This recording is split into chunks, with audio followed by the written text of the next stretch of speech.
తిలక్ నగర్లోని మైనారిటీ హాస్టల్లో రాత్రి ఆహారం తీసుకోగా కొంతమంది పిల్లలకు వచ్చేసరికి అస్వస్థత గురయ్యారని చెప్పేసి చెప్పడం జరిగింది.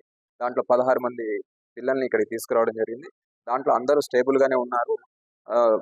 ఒక ఒకరిద్దరు పిల్లలకు మాత్రం కొంచెం అస్వస్థత ఎక్కువగా ఉండడంతో వచ్చేసరికి వీరి దగ్గర ఉన్నటువంటి సదుపాయాలతోటి రాగానే త్వరితగతిన ఆరోగ్య సహాయాన్ని అందించి కొంతమందిని వచ్చేసరికి పిల్లల్ని నిలోఫర్ హాస్పిటల్కి తరలిస్తామని చెప్పేసి చెప్పారు.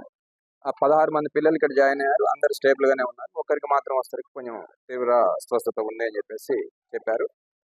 ఇటువంటి పరిణామాలు ఏర్పడకుండా హాస్టల్ సిబ్బంది అట్లాగే హాస్టల్ వార్డెన్స్, ప్రిన్సిపల్స్ ఎవరైతే క్యాటరింగ్ సర్వీసెస్ ఎవరైతే ఉంటారో హాస్టల్కి సరైనటువంటి పర్యవేక్షణ కూడా జరగాలని చెప్పేసి లీగల్ సర్వీసెస్ నుంచి మేము వాళ్ళకి ఒక వార్నింగ్ రూపేణా చెప్తా ఉన్నాం.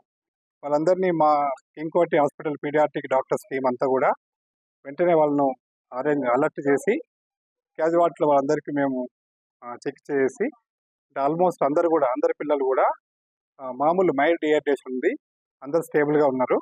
ఒక్కరికి మాత్రం కొంచెం మోడరేట్ డిహైడ్రేషన్ ఉంది. అయినప్పటికీ 16 మంది కూడా ఎవరికి కూడా ప్రాణాపాయం లేదు. అందరిని కూడా స్టెబిలైజ్ చేసేసి స్టేబుల్ ఉన్న పిల్లలందరినీ కూడా మేము వార్డుకి షిఫ్ట్ చేయడం జరిగింది. అందరూ కూడా ఇప్పుడు ఆరోగ్యంగా ఉన్నారు, ఎలాంటి ఇబ్బంది లేదు.